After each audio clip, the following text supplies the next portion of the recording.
Welcome back to Normal Island. I'm Curtis Daly, and I'm joined by a very, very special guest, broadcaster and journalist and co-host of the Trawl podcast, Jemma Forte. How are you this evening? I'm very well, thank you. Not too bad at all. It's been a longish day, but a good day. A good day. I've heard you've had some battles on the TV, on Jeremy Vine this morning.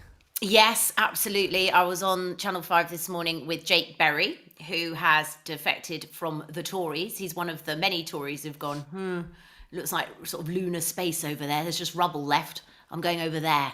So he's with Reform. So yeah, we did some debating. It was fine.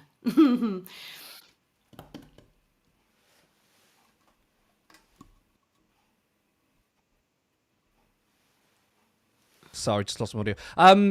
It's going to be less debating tonight, more conversation, which is a bit more of a nicer atmosphere. But this is what we got coming up on tonight's show. Sharon Graham, the leader of Unite, said they would disaffiliate from Labour if there is a vote. Multiple Labour MPs consider defecting to the Green Party. And the RAF were seen in Qatar during Israel bombing.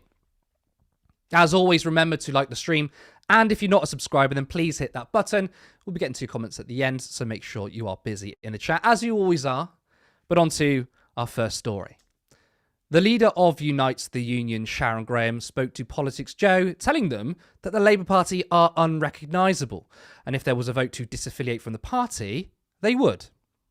Yeah, so 2 years ago, actually, pretty much, we had a what's called a rules conference, and we voted to remain affiliated for the reason that they would be in government, we hoped, to be able to have conversations. They would go in and be Labour. We didn't expect to get everything, but we expected to recognise it as Labour in some way, shape or form.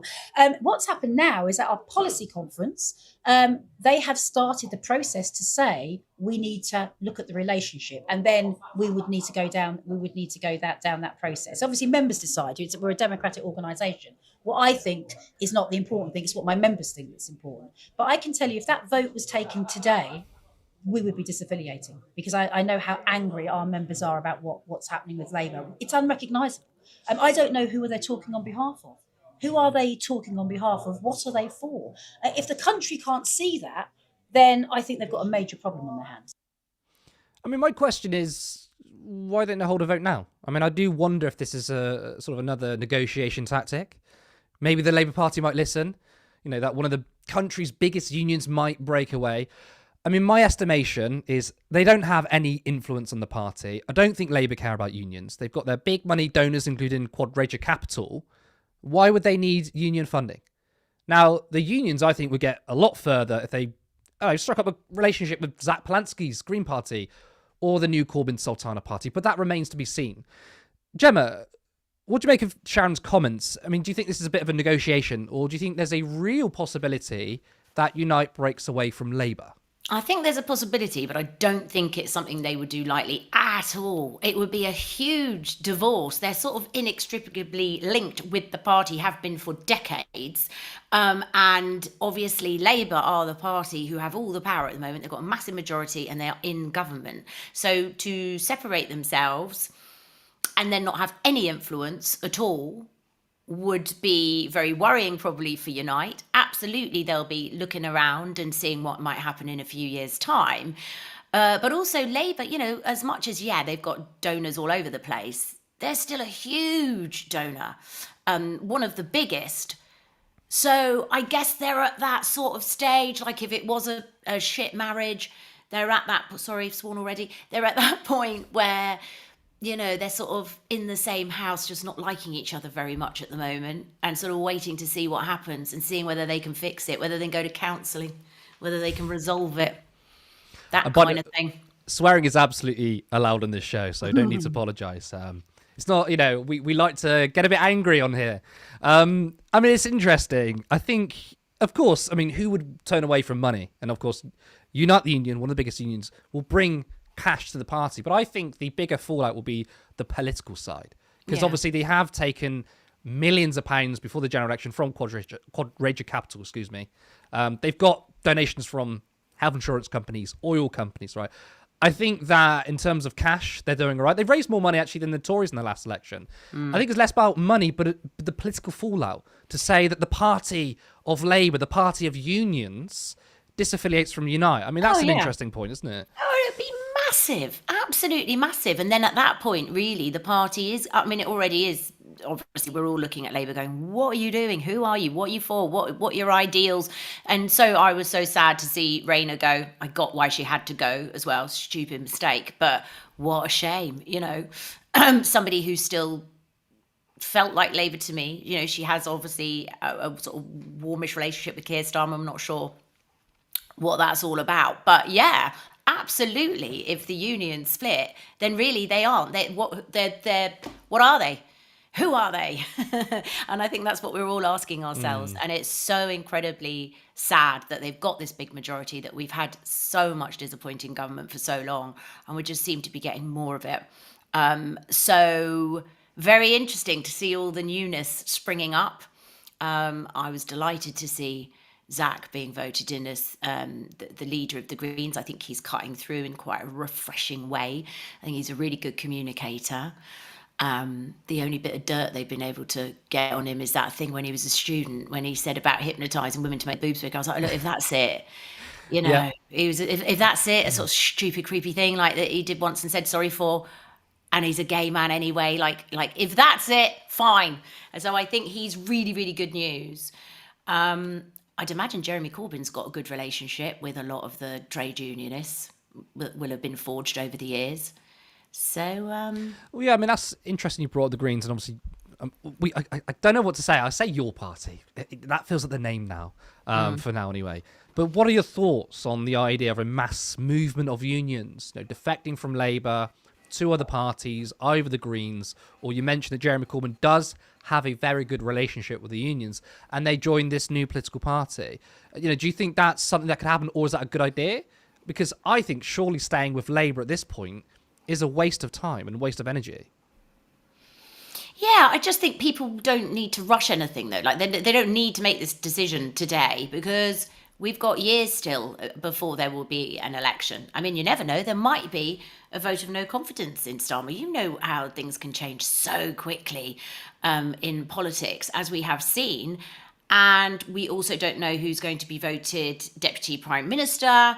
So, and as Sharon was saying, they're a democratic organisation. These things take a little bit of time to work out, and they are going to want to be weighing up what to do, who to team up with. They're still going to want to have influence. They've still got very important work to do. They're still going to want to be protecting workers and so on and so forth. So I just think I think at this stage, it's more like interesting rumblings. I don't see this being a big strop walking out. I just feel like they're going to bide their time a little bit. That would be my guess, that it wouldn't be an overnight breakup. Yeah, that'd be my guess. Yeah, I probably agree. I don't expect this to happen, but I think that just the discussion around this is another headache for Keir Starmer, because it's not politically, it's not a good thing. No. But very interesting what you're saying there. But let's move on to our second story. I mean, you mentioned Zach Polansky, so we will be sticking with him. So newly elected Green Party leader Zach Polansky spoke to The Independent and claims that multiple Labour MPs could defect to the Greens. Would you accept any defections from Labour MPs? Would you welcome them to your party if they're sort of concerned about the current direction of Labour? Those are probably in double figures, the amount of conversations I've had with Labour MPs. Of talking to Labour MPs about defections, that's a smaller number, but yes, absolutely, I'm having conversations with Labour MPs who are considering defecting. I'm saying the same thing publicly and privately, though, that if they align with our values, then it makes absolutely no sense to be in the Labour Party anymore.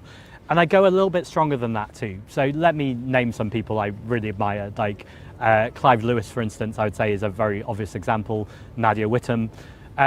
When I talk to Clive, more publicly, I won't talk about private conversations, when I talk to him publicly, he's very honest about his criticism of the Labour government. He's not shy about it. So I really admire Clive Lewis, and none of this is an attack on him, because I really admire the fact he's within Labour speaking out. And he would say, as an example, that he worked alongside Green MPs and progressive politicians to prevent the damage being done from the welfare bill. And that is all true.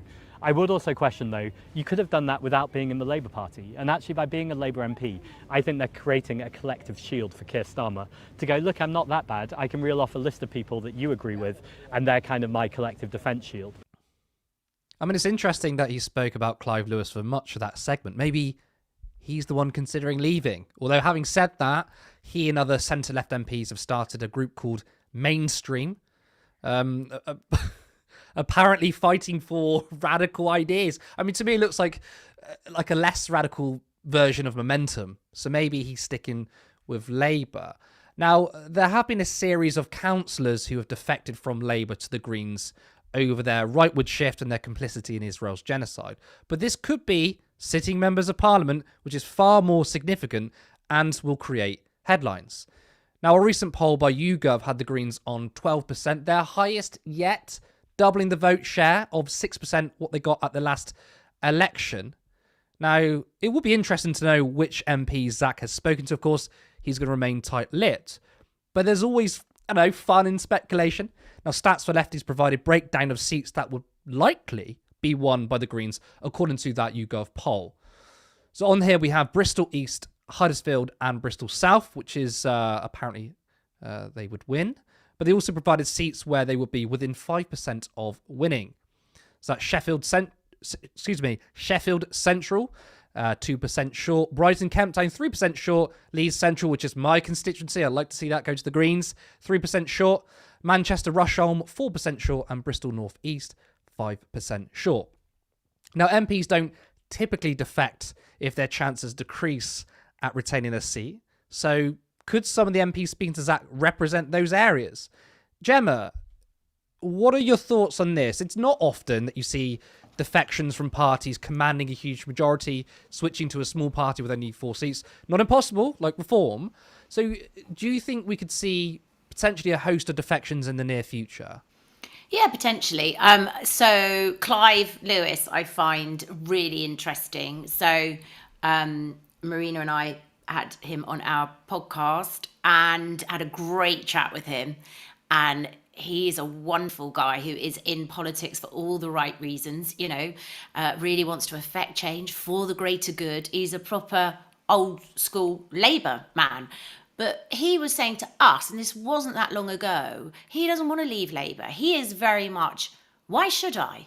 Why should I? This is my party that I've been sort of raised with.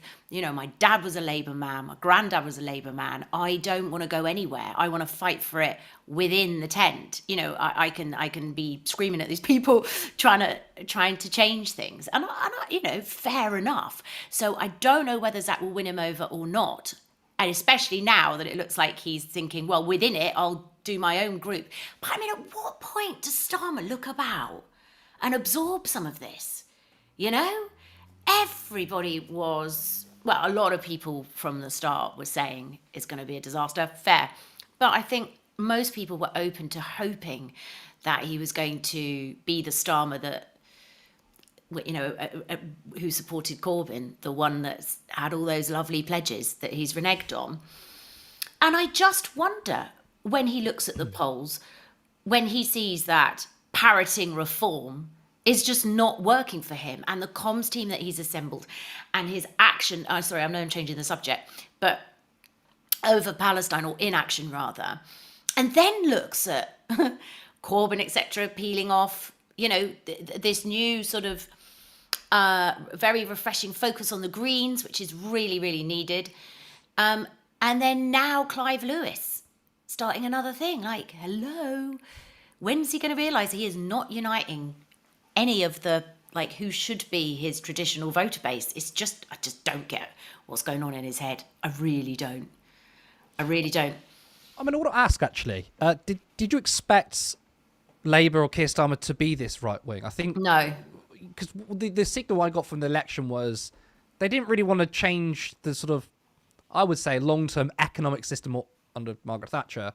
They didn't really want to change much. They want to be more sort of professional and manage the economy better. But I have been surprised. As someone who's not usually surprised about things, I've even been surprised. I mean, quoting Enoch Powell, for example. So when it comes to Keir Starmer, you just said you didn't expect it. How shocked were you when he's done certain things? Israel Palestine is one thing. For me, I didn't really expect him to be really good on Palestine. He is part of the political establishment, but things where I felt like he didn't need to do, I'm pretty shocked. What are your thoughts on that?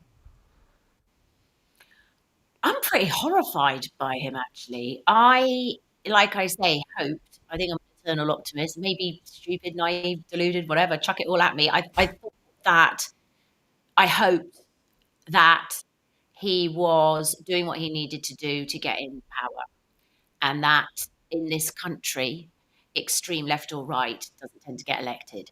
And actually, being completely honest, and you can all hate me for this, I don't have a problem with a prime minister wooing business. I don't, and a Chancellor of the Exchequer. I don't have a problem if people like Sainsbury's or whatever, Tesco, come out and say, yeah, I feel like these people can govern. I feel like that's okay. You know, I want the system to change, of course, long term, but I kind of understand that it perhaps can't happen overnight. I don't want capitalism on steroids anymore, of course, neoliberalism. But for me, that kind of stuff wasn't off-putting. It was like, okay, I think he's going to do this. If anything, it was like, yeah, you've got to win all sorts of people round to get into power.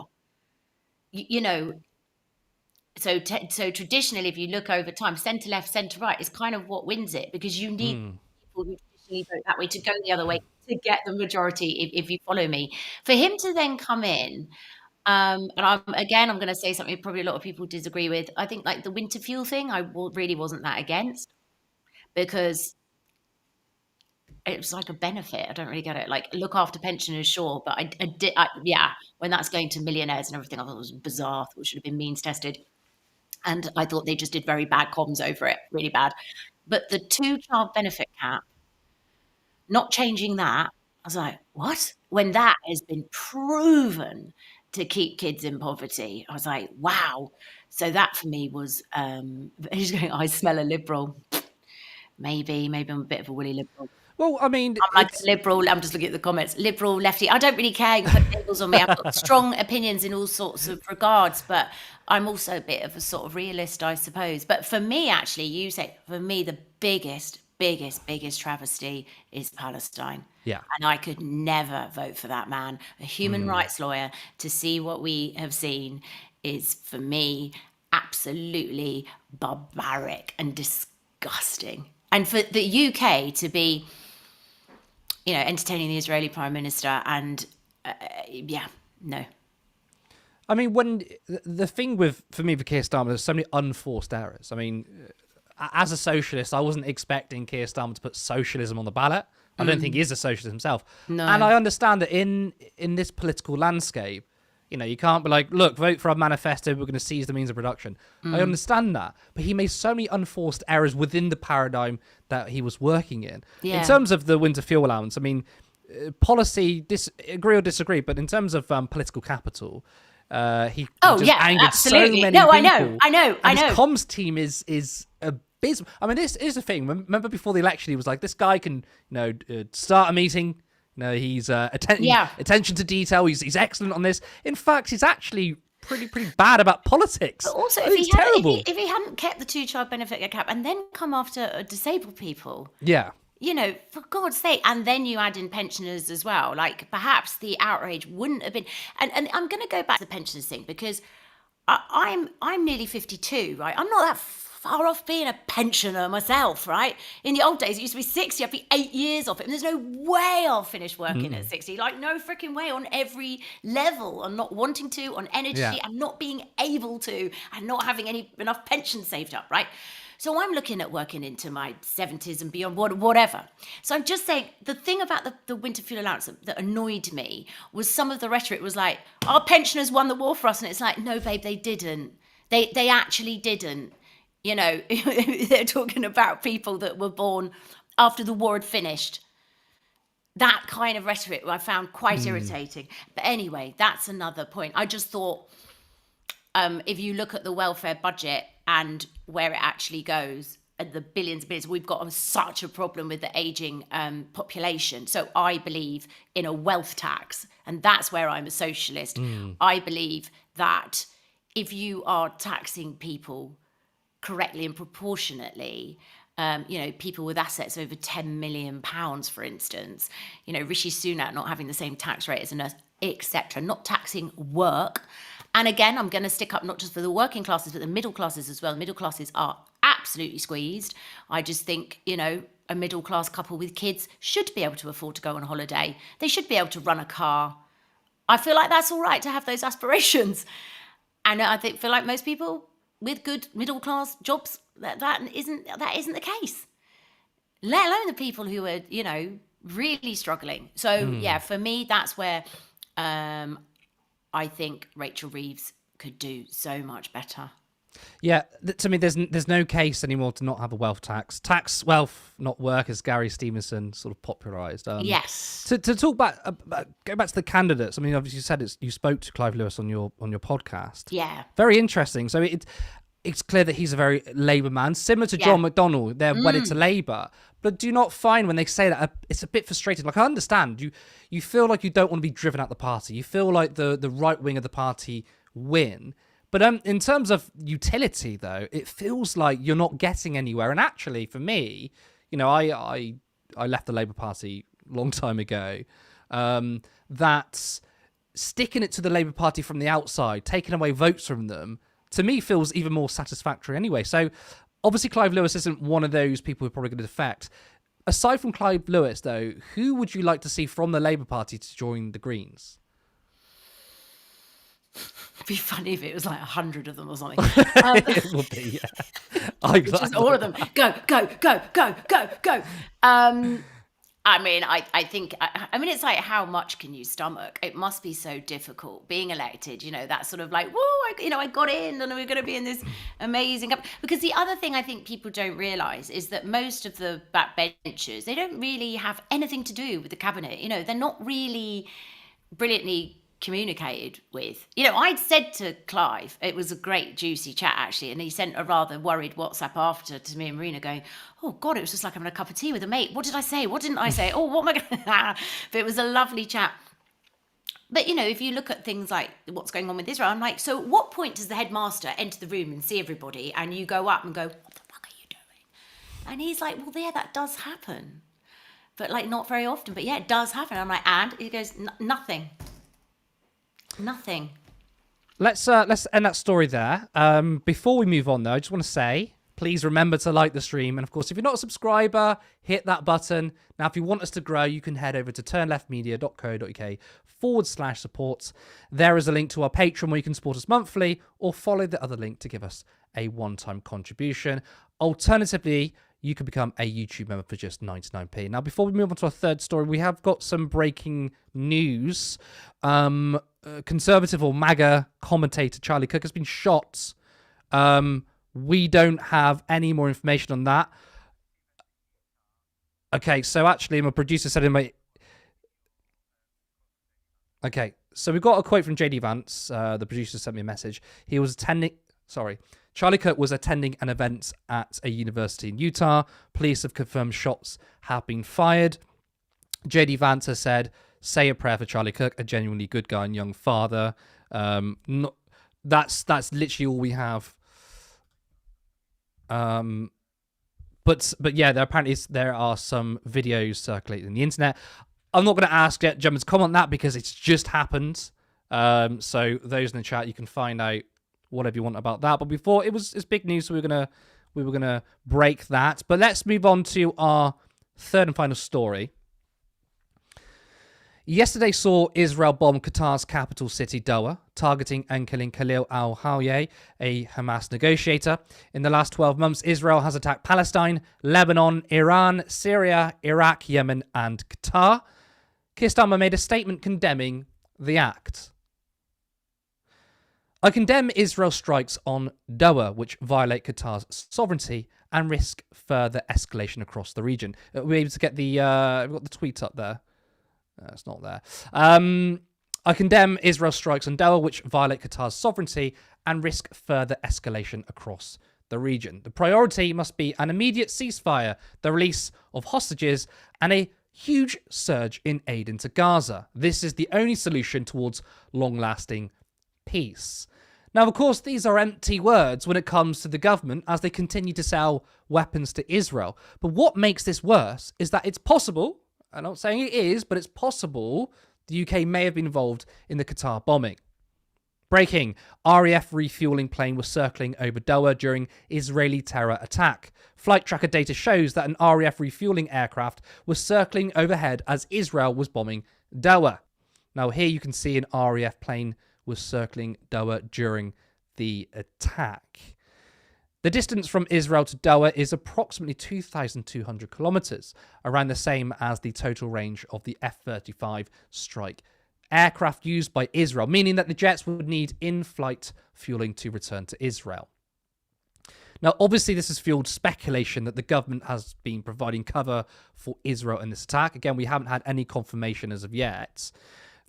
Jemma, each time Israel commits such an act, a war crime, our politicians will offer their words of condemnation, but they are completely empty. Even if this was just some kind of coincidence, it doesn't change the fact that Keir Starmer, the Labour government, previous governments, are still arming Israel. It's so shameful, isn't it? It is so shameful. Hang on a minute. I'm going to have to ask my son to bring me my laptop plug because otherwise I'm going to run out of power. Live. Hang on a minute. This is why you have kids. In fact, Freddie! Freddie! We love that. Come on, Freddie. This is this is what real politics is, by the way. You know, not this fancy stuff in the studio with all the money. You know, we're only volunteers, and someone's forgot their charger. I do wonder though, before we go back to Jemma, if anyone's got any more information on Charlie Kirk. So my producer just said in my ear that he's been shot multiple times. There's a video and that's it. Jemma is back, so we are going to go back to you. Now you've got your laptop charger in there. I have. I'm plugged in. You're plugged in. Yes, so it's frustrating and angering when you hear politicians use strong words of condemnation, but it means nothing when you're economically arming them. And, well, sending them aid and then sending them weapons too. It's absolutely horrifying, and I just think I feel like everything for me has tipped on its head. I probably naively believed that no matter who we were allies with, that when something like this happened, i.e. a genocide, ethnic cleansing, thousands and thousands and thousands of children being mutilated, bombed, flotillas suffering drone attacks and being targeted, people being starved to death.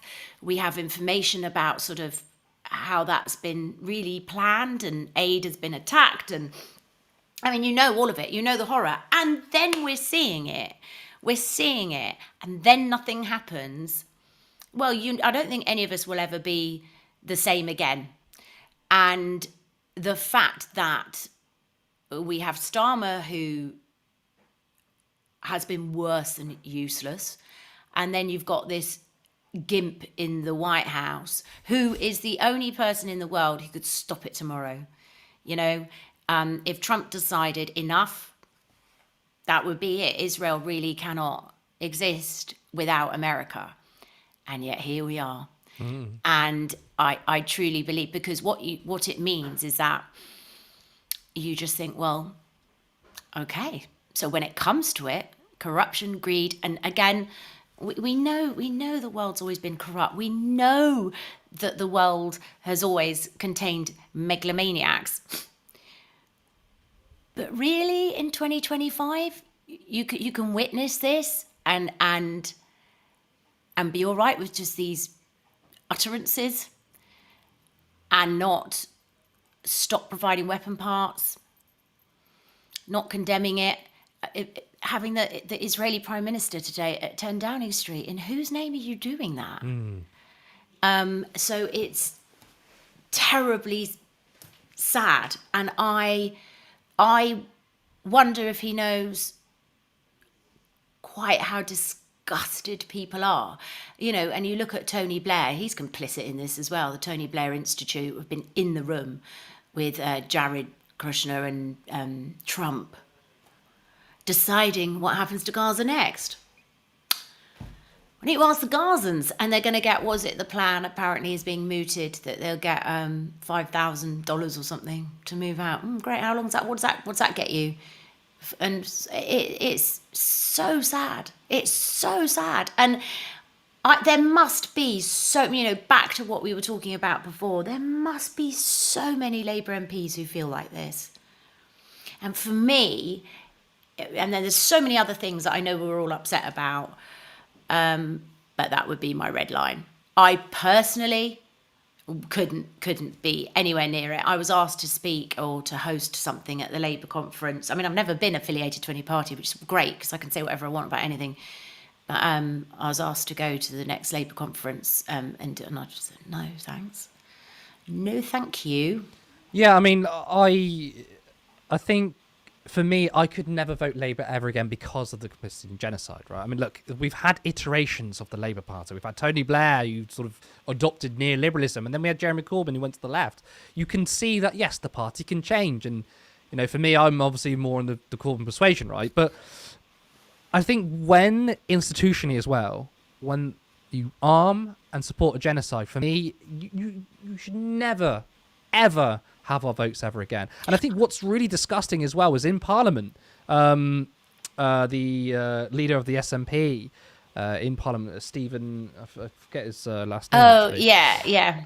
He said, why are you bringing in Herzog? Why are you doing this? And Starmer says, well, that's just student politics. We've got Zach Plansky saying he needs to be arrested because he should, because he's committed war crimes, and welcoming him with open arms. I mean, I'm beyond. I mean, I'm not sad anymore. I'm angry. I mean, I don't know about you. I mean, for me, I'm traumatized. Absolutely freaking traumatized. That there are things that are, and I know we all feel this, burnt into my retinas that you're like, what have I just borne witness to?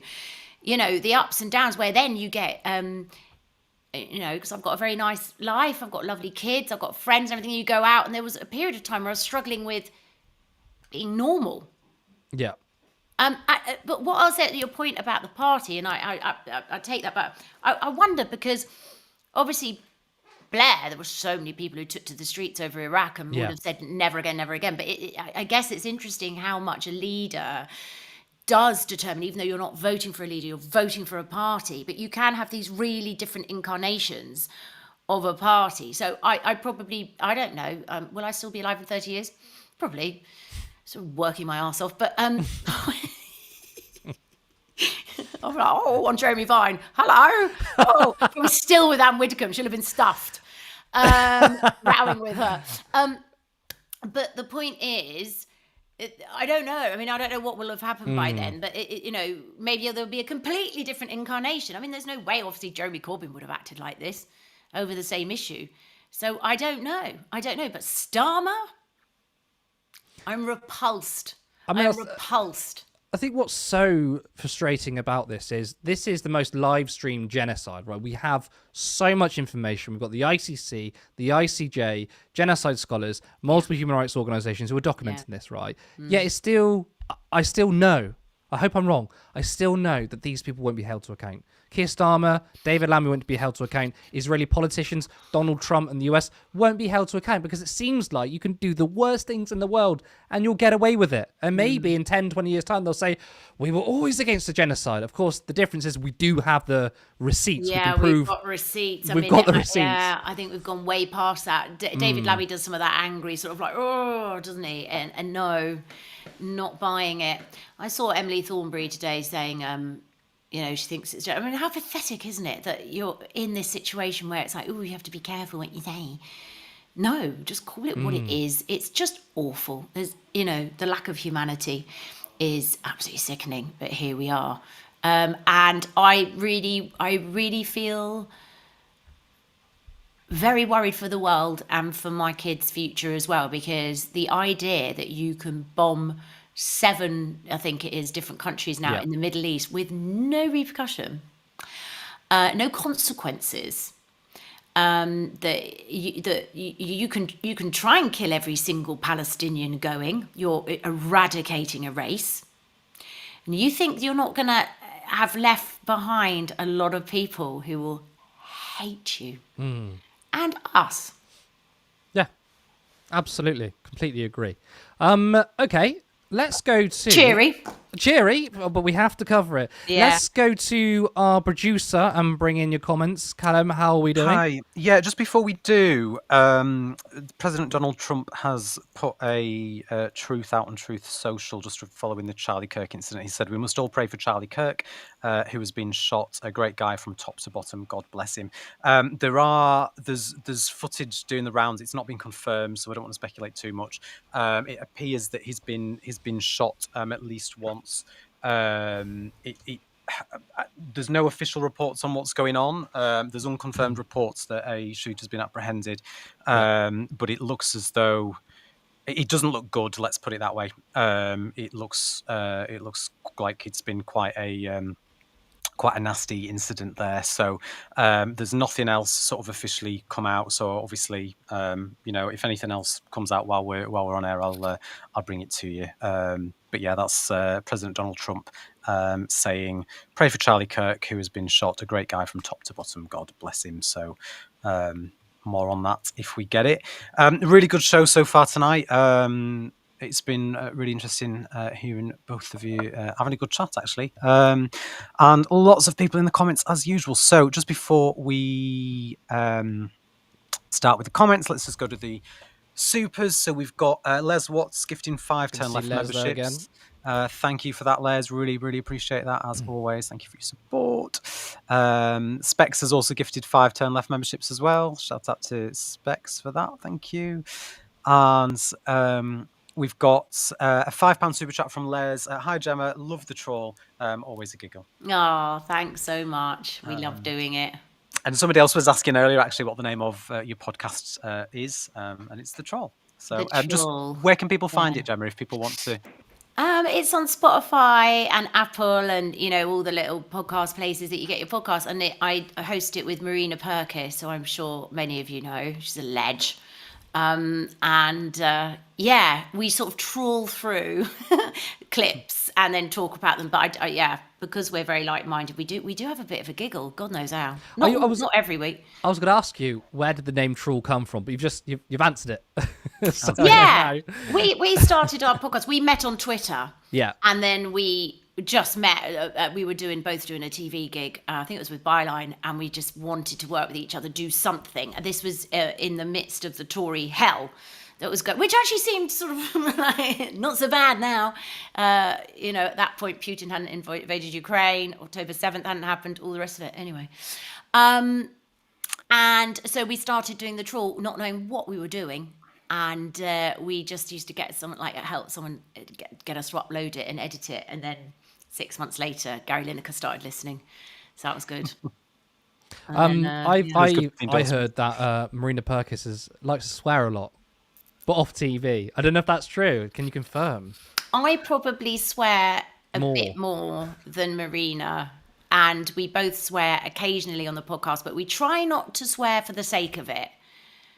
Because actually, if you're listening to a podcast and there's a lot of FFF, it's not like there's better words, but occasionally there is no better word.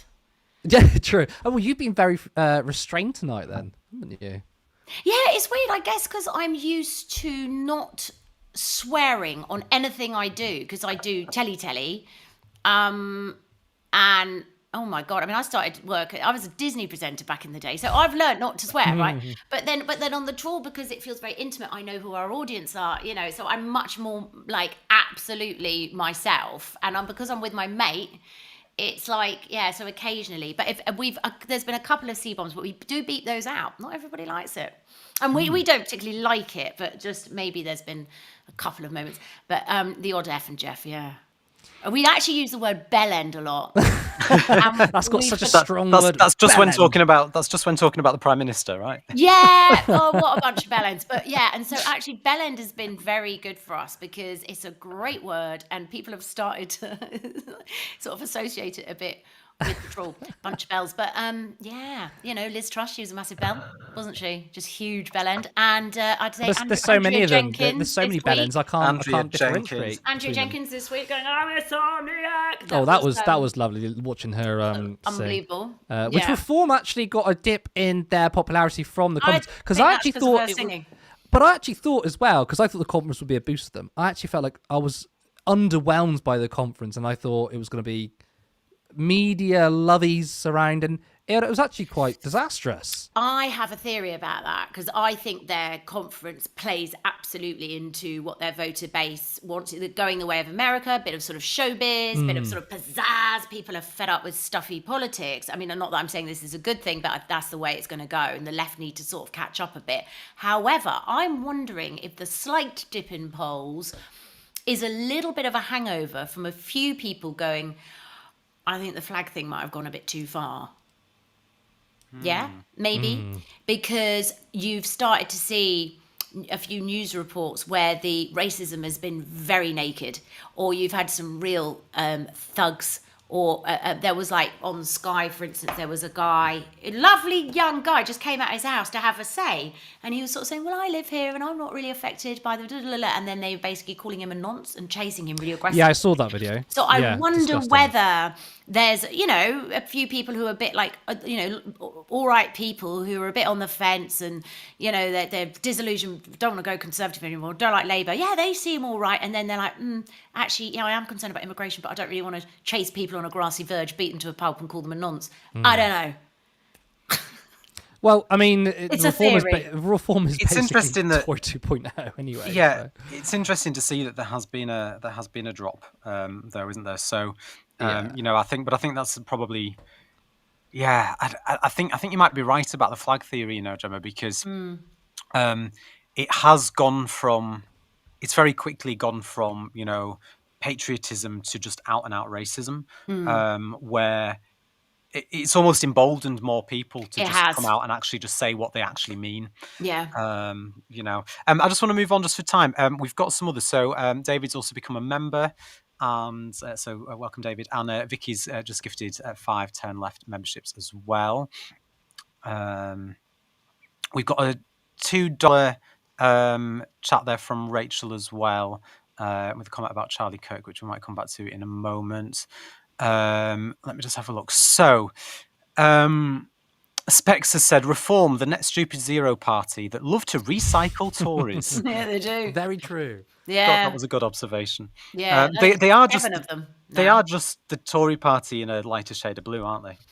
Yeah, they're like sort of Tory rejects, sort of like care home wrapped in a flag. I'm not a fan. But they are, they're could well be the next government. I just, again, there's a long time to go, but he means business. It's awful. So we'll see what happens. But again, having covered politics for a number of years now, I mean, wow, the twists and turns that you just can't expect. So you don't know what's going to happen with Labour. You don't know whether at some point they'll get rid of Keir Starmer. Please, hopefully. I actually really want that to happen. Well, there's been more talk today, hasn't there? Yeah. He could be gone by next year, but Yeah, great. See ya. So I don't know. But I mean, yeah, it's very frightening. It's very frightening because you're right. The rhetoric. I mean, this is what I was having a go at Jake Berry for today, because I said to him on Channel 5 this morning, I said, so you're a patriot? And he said, yeah. And I said, so am I. And I said, so does your patriotic feelings, does it extend to British people who have brown or black skin? And he went, yes, of course. I said, okay. I said, so how about the fact that racial tensions are rising? We're seeing much more overt racism now. That is actually being reported. You've got more incidences of racism going on in schools. That was a news report this week. So how are you feeling about those British citizens and how they're feeling as a result of all your flag rhetoric? And he was like... So, well, it's a yeah. tricky. It's sort of a tricky rope for them because they can't. And I don't know that much about Jacob Berry, but there's a lot of them dog whistle their way through politics, right? They don't overtly say what they think, but actually, there's racism behind the implication there. Now, in terms of reform, though, what's really funny is is, it wasn't Andrea Jenkins, Nadine Dorris, right? She was one of the original architects of the online safety bill. And reform, one of the biggest points were against the online safety bill.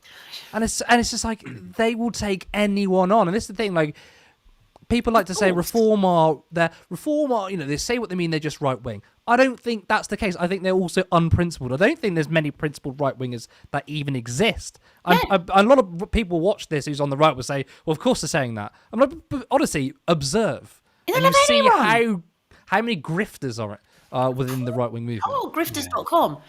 Dorries. I mean, she probably can't even remember. She was the one that tried to shut down Channel 4 and didn't even understand how it operated as culture secretary. You know, this is not a meritocracy. Absolutely, you're right. Jemma, can I just ask, if just on the point of you know, whether they get rid of Starmer or not, if Keir Starmer does go by next summer, do you think that will lead to a triggering of an early election? I know you say that we shouldn't make predictions because it's unpredictable, but Nigel Farage seems to be under the impression that we're going to have a general election as early as 2027, and I don't know if he's been just really optimistic or if he's actually maybe on the money with that. What are your thoughts? I don't think so. I mean, the only person that can trigger one, unless there's some huge, like a Truss event. We didn't get a general election after Truss. So, yeah, I mean, everybody was baying for one through a number of, you know, conservative disasters, including, you know, things like Partygate. And we went through so many conservative leaders. So I think there would be pressure. There'd probably be pressure from the Daily Mail. There'd be pressure from Farage. But I don't think so. I think that they would have one change in them. And it's not ideal. You want, obviously, stability for the country. And you want some kind of continuity. I'm like, God almighty, is this the future? I mean, like France was saying, because they're changing prime minister or whatever. They're saying, oh, we'll be like Britain. It's embarrassing. But I'm wondering whether it's the new world we live in. Like, none of us have got an attention span. I'm going to speak for myself. We're always on our phones. It's like, where we go next? And so that change the leader. Yeah. But then if they're as fucking awful as this, then you need to. Yeah. Well, let's see what happens. It'll be interesting. Our wonderful team member Cog has said, mainstream is a very funny name for a group claiming to promote radical ideas. Yeah. It could be radical, but that's just quite funny. Yeah, it is. Maybe that's not what they're going for. Maybe they're trying to pitch it as Keir's gone so right that they're trying to bring it back to centre left or something. God. Yeah, I mean that is a conflict of messaging. Like, there are some people who will take centre left ideas and they're not radical, and they'll say, look, it's not radical. Taxing the rich isn't radical. Investment isn't radical. And people will, on the left, will try and do that. Others will say, no, let's call ourselves radicals. I'm kind of fine with either sort of, picture and a go down. But to try and put both together, say, these are going to be radical ideas in the mainstream, it feels that there's an incoherent narrative they're trying to set. But to me, I think this group is so irrelevant. It's just momentum Mark II, but again, not quite as radical. Yeah, I mean, for me, I don't know labels. I don't know. I mean, I think I'm kind of got quite. I've been called everything. I've been called socialist. I've been called centre left. I've been called a centrist. I've been called a liberal. I've been called a lefty loony Marxist. I don't care really. All I want to see is a fairer distribution of wealth. Full stop. Yeah. And I personally am at the stage where that isn't radical. What is radical is the huge disparity now. Yeah. And I also personally believe that billionaires fundamentally shouldn't exist. Oh, 100%. It just is dangerous to have people who've got that much money and influence and power. Those bloody tech bros sitting around the table arse-licking Trump this week made me want to be sick in my mouth. Absolutely disgusting spectacle. And you think all of you men put together could stop world hunger, and yet you're sitting here kowtowing to somebody that was best friends with Jeffrey Epstein. So that's nice. Yeah. Well, have you thought, instead of solving world hunger, they could just get even richer? Did you not think that's the case? Yeah, or maybe more ways to put themselves in space. Yeah, I mean, I would absolutely support blowing them off to space. Which they would all piss off to space. Yeah. Just speaking of radical, some would argue that Clive Lewis is radical. Clive wouldn't say heirs and successors when he got sworn in at the start of the government term. Yeah, you see, I don't think that's radical. That's not radical. I think it's just like, it's sort of questioning and challenging some of that sort of archaic old bollocks that probably most of them don't really sort of think about it. But He really got attacked for that as well. And I'm quite surprised. I didn't think it was going to be such a big deal, but a lot of people really lost their shit over that. I'm like, the guy is a Republican. Like, there's many of us who are Republicans. Why would you swear fealty to something that you don't believe in? It doesn't matter. No. This is just bullshit identity politics again, though. I care about what he's going to do for inequality, what he's going to do for poverty. But you're crying over something that he won't swear fealty to a family that are literally privileged because they happen to be born in the right place at the right time. That's it. Because well, I know, but I mean, I just thinking about it now. It's off topic, but I wonder who the first woman was who said, "I'm not going to say I obey." In her wedding vows, people, oh my god, this is tradition. You radical. Yeah. It's true. It's got to start somewhere, though, hasn't it? Yeah, but also what I'm increasingly learning is that there's a lot of people who are fucking mad. This flag stuff has exposed, in my view, a lot of madness. People are very attached to these pieces of cloth. Well, flags from China. They're such patriots that they're buying it on eBay. Yeah, and you know what? There's a lot of things that might not be my bag, right? Jubilee stuff, sitting in the mall, Sure. and all of that stuff. But get your flag out, the proms and all of that, and great. But the idea that this isn't being hijacked for anything apart from "you're not welcome here," it's horrible. And the roundabout situation. Like, come on, you're not even making it look pretty. You're just drawing on People the roundabout. And it looks there ridiculous. are some people who've gone out with some pink paint though and made them into Battenbergs, and I can. I have seen that. I got a lot of time, especially as someone who likes Battenberg. But when I was a kid, I used to call it window cake. I don't know if that's just me. Okay, yeah. Am I the only one? I cannot confirm nor deny claims that people have been collecting said flags and then reselling them back to the people that are putting them up on Facebook Marketplace. Which I just think is enterprising. Yeah. Right, we're right at the end, so I'm just going to sift through some quickly for us. We've got. Where do we go next? Just on Greens and Zach. Stephen Trafford said Zach is doing great work. His podcast with Ash and Zoe at the Clacton visit. He's hitting it hard and at all the right places. Completely agree with that one. Yeah, he's great.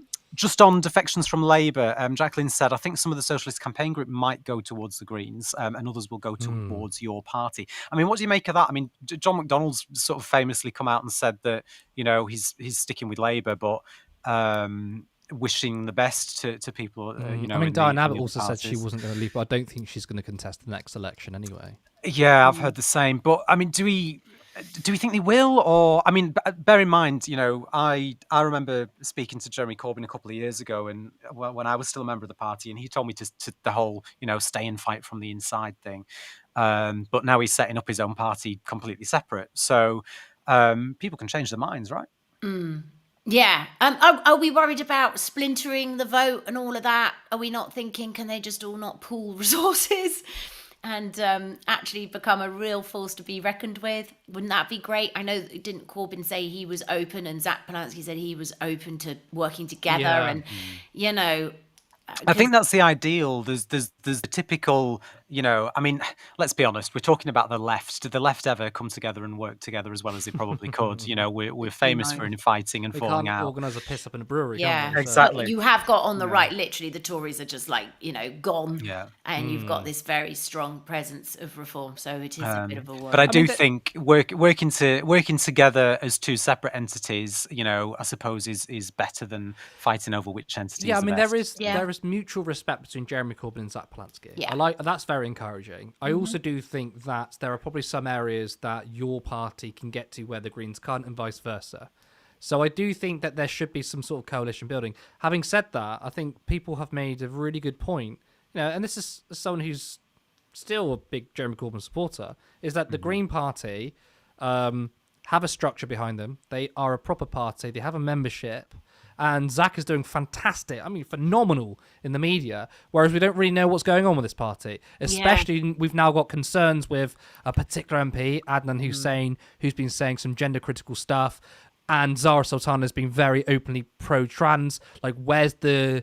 is there a big split there, a divide? Yeah. So I think that at the moment, your party isn't really a vehicle at the moment, but Jeremy Corbyn is still very, very well known. He has name recognition. So I don't know. I mean, at the moment, it looks like Zach is sort of the figurehead He's of the giving left. me a lot of hope. I have to say, if there was, voting tomorrow, or whatever, I'd want to vote for him. I think I just love the fact that finally we've got somebody who's cutting through. Yes. And their comms are really decent, and also, like, he was asked the other day about the old flag bollocks. I've got to say, for me, that one of the lowest points was seeing Yvette Cooper on GMB. I think it's probably what made her decide she didn't want to be Home Secretary anymore.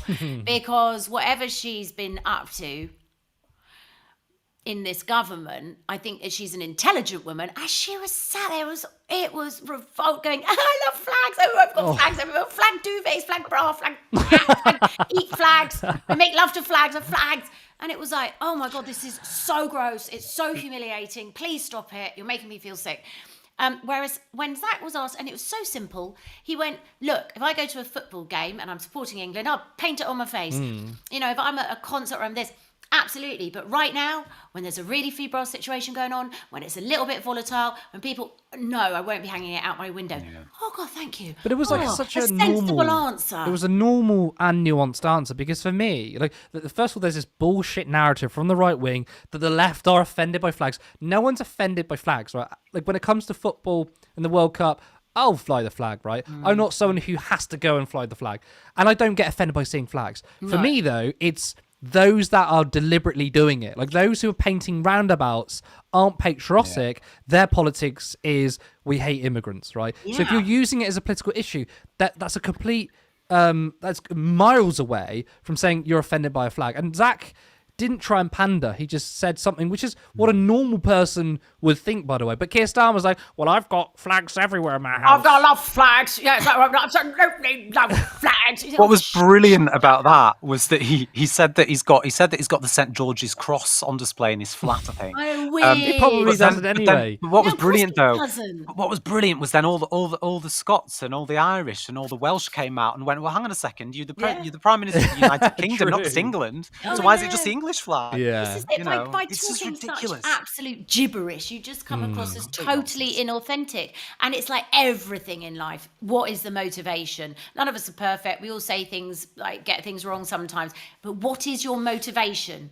And it's like, if your motivation is with a kind heart, it's like when someone really elderly says something that's a bit un-PC, but that it's just like language that perhaps hasn't quite evolved. But if you're saying it with hate, if you're saying it with bad intent, and it's the same with this flag thing. Like, if somebody loves a flag, go, just, I don't care. I don't want one in my house, on my wall. It's weird for me. It's motivation. I just want to move on just because of time. I've just got one comment from Graham and then another one I just want to get your opinion on. So Graham said, just Googled it.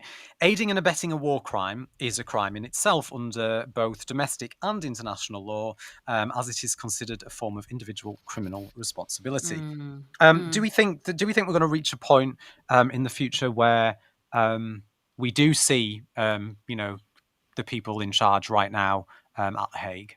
I don't think so. I wish we would.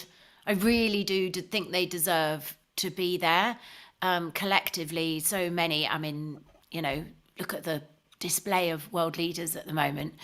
I mean, Netanyahu, why hasn't he been, frankly, taken out? Like, what is the world coming to? And you see so many Israelis marching against him at this stage as well. Yeah.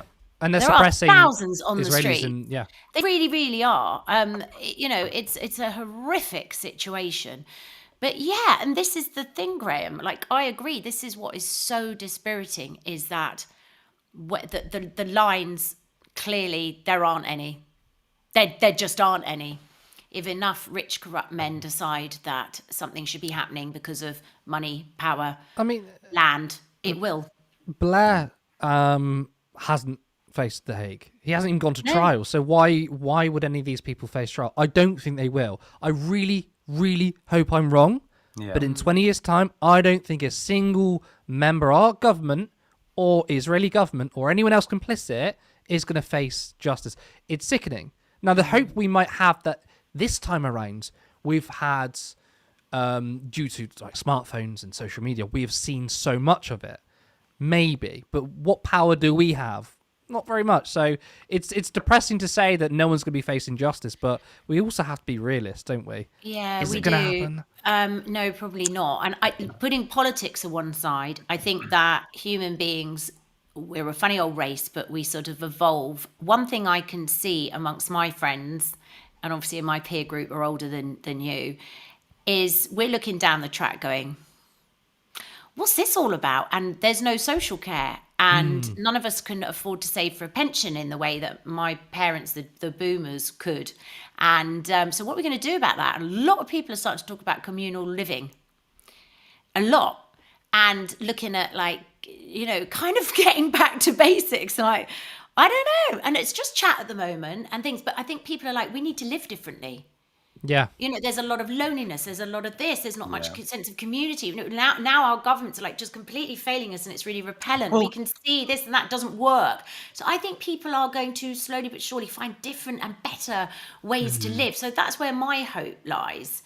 The community thing's an interesting point, and I'm working on a documentary at the moment with a friend of mine for Turn Left, and viewers will be watching thinking, what's this? You'll get an announcement about it soon, I promise. But one of the conversations that we've been having when we've been speaking to people is about community, and we're wondering whether this is fueling some of the racism, because a lot of people from minority backgrounds, one thing that they are really, really good at is keeping that sense of community. And people talk about, why do we have all these Asians that come and they all stick together or what have you? But I mean, I remember a number of years ago, I was ill, and I think it was during Ramadan. A group of people from the local mosque came round, and they were handing out food parcels to everyone in the neighbourhood. And a lot of other communities and people from elsewhere in the world, and we see it in parts of Europe, we see it in parts of Asia and the Middle East as well. But we see it literally everywhere else but here, where family and community are at the heart of everything that they do. And we seem to have lost that. And one of the conversations we've been having whilst filming, the early stage of this documentary is whether or not that's fueling the racism, because it's almost like people can see how important community is to other people. But we as the white British community really seem to have lost that. I mean, the community centres have been closed, the youth groups have been closed, we've lost the libraries. I'm not saying that we've caused it. It's certainly been caused by years of austerity and public services closing, etc. But it's obviously, I wonder what your thoughts are on that. Whether you think that, whether you agree with our theory that might be fueling some of the racism that we're seeing. Yeah, I guess so. I think it's so sad, isn't it? Because I guess in happier times, there's probably a little underbelly of racism that's always there. Of course it is, but the lid is really off, and the lid comes off at times when people are weaponized, and they're usually being weaponized because they're vulnerable to being exploited, because their lives are shit. And exactly as you say, their lives are shit, not because of migrants, it's because of austerity. It is. Yeah. It's the worst travesty. Absolutely. All those things you mention that are not at our behest anymore. Even when I had my kids, my eldest is 20, there was probably like more help, like with a health worker in case you had a little issue and you didn't really know what to do and stuff like that isn't really there. The absolutely youth centres and more sport and all of that stuff that makes life good and helps people going to the libraries. I used to go to the library with the buggies on a rainy day because sometimes you don't know what the hell to do with the kids, and just sit and read books, and then you might meet another mum, blah, blah, blah, blah, blah. So it's all comes back to the fucking Tories, doesn't it, really? Bastards. I mean, for me, always does. all roads lead to Margaret Thatcher for me. I think the decimation of the public realm, the neoliberalism has been, we're still very much living in the neoliberal Britain. I think the working class and the middle class have been completely atomized. And when that happens, people don't feel like there's a strong relationship with the public realm, with the states. And you then get these narratives that your life is worse because of immigration. Woke culture, whatever it is, whatever the right wing can throw. But it's interesting what you were telling me when you were speaking to your friends about how there is this deep sense of something is wrong, right? I think people understand that, and this is where the sort of the center ground has collapsed, right? And you are seeing populism emerge from the left and the right. The right wing offer their own narrative, which again, it's beyond immigration now. They're openly talking about remigration on GB News, which is literally a far right Nazi ethno-nationalism conspiracy. So for me, the left, and this is why I'm loving what Zach Plansky is doing, is saying you're absolutely right to feel angry, to feel despair, but this is the real narrative. The people who are ruining your lives and controlling everything isn't those who are also working class coming overseas, those who are coming via boats. It's the 1%, it's the billionaires. Course, and I think we kind of, there's going to be an inflection point, I believe, where Maybe, it's kind of like, yeah. Which path do you want to take? Are we going to go left? Are we going to go right? Because the centre ground, the Labour Party under Keir Starmer is not commanding anything. They don't have the answers to the problems we face. People are falling out with favour of them. I mean, I'd argue they're not really supportive of them. They did win sort of a big majority on a low vote share. And I think the narrative needs to be not tinkering around the edges. We do need to offer something radical to radically improve people's lives. Yeah. Hard agree. Just one last question, one last comment quickly, just before we wrap up. It's not on one of the topics from tonight, but I'm just interested in what you've both got to say about it. So 80s Music's talking about Mandelson. This is in light of news about further revelations about his connections with Jeffrey Epstein. 80s Music has said Mandelson will have to resign. This will weaken Starmer's position as PM, as the Blairite ascendancy put him there. Just brief thoughts off you both on that comment, if we may, before we go. Yeah, I can't see him lasting. How can he go and be an envoy, with Epstein's other chum? Absolutely disgraceful. So yes, I hard agree. I mean, it's not really going very well for Starmer on any front, is it? He's lost his deputy. Yeah. I mean, is this supposed to be the second phase of his government and it's all falling apart? It's so shit. I mean, Mandelson, his position is completely untenable. I would have said that beforehand, but in terms of the public eye, there's no way he can get away with this. I mean, we now have uncovered emails of Mandelson saying to Jeffrey Epstein when he's in prison, after he's convicted, saying, I want to help you. This is so terrible. Like, this guy is a sympathizer for a paedophile. Jeffrey Epstein. How? And Keir Starmer just defended him in P&Qs as well. And it's not like we just found out about this. It's not like, oh, okay, well, this is new information about Peter Mandelson. No, we knew about Peter Mandelson's relationship with Jeffrey Epstein for years, and yet you still brought him into the government. So it's once again, it's indefensible. Yes, I know. Gross. I did hear an interesting take on LBC earlier today. Actually, a caller had brought up the fact that what will save him is Trump, because what message does it send if the ambassador is sacked because of his connections with Jeffrey Epstein, when is the ambassador to Donald Trump, who has even more nefarious connections with Jeffrey Epstein?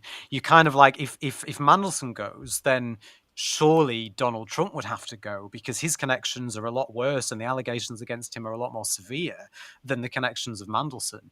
And they thought that that's what will keep him in place as the ambassador, which I thought was an interesting take, because, it would be a bit embarrassing for Trump if we sack our ambassador because of his connections to a paedophile that Trump's got, closer connections with.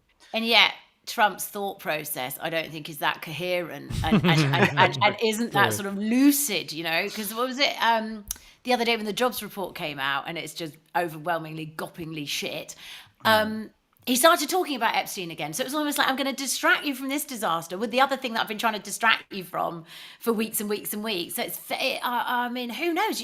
That could be a very interesting theory. Or he could just go, yeah, he needs to go because it's different to me. Because, I mean, he's just a windbag, isn't he? Yeah. Says what comes into his head. Well, listen, thank you both very much. I am going to wrap up there with the comments. Just before I go, I just want to give an update. Oh, hang on, we've got a £10 super chat. Oh, wow, here as well thank from you, David. Thanks for that, David. Would Labour getting rid of Starmer make a difference? The Labour right have a stranglehold of the party. Just a minute on that. I mean, I don't think it will. It's just another sort of briefcase Labour right figure. I mean, Keir Starmer is particularly bad at politics, right? Maybe replace him with someone who's a bit better, has a bit better political nous, but I don't think it's going to change owners' minds. I don't know if you maybe have a different take. I think it could, depending on who it is. Yeah. Absolutely, depending on who it is, because you never know. Like with these things, it can be the person you don't expect, and it could breathe life in which it sort of could get the bellows out and change it somewhat. I do feel like some of them look like it's a hostage situation. Maybe it is. But I don't know right now. Like, I'm just, that thing with the vet Cooper the other day was so weird. And obviously, she's just done all these awful authoritarian, hideous things while she's been in there. But that was weird. That flag thing. I really saw a woman that was screaming inside. Well, maybe Morgan McSweeney would say the problem is we need more flags. Yeah, he probably bloody would. That's the thing, you see. Look at who he's getting advice from. Look at who he is hiring to do his comms as well. So I don't know. We'll see what happens. There's never a dull bloody moment, that's for sure. But Zach's the best news that we've had for a long time, I think. Absolutely. Completely agree. Right, just before I say goodbye, I just want to bring you an update on the breaking news about the shooting of Charlie Kirk. So Turning Point USA have said that Kirk's been taken to hospital. So we've got that. We've got a quote from them. He said, which says, "He is in the hospital and we are praying for him at this time." That's from Aubrey, is it Leitch, Public Relations Manager for Turning Point USA.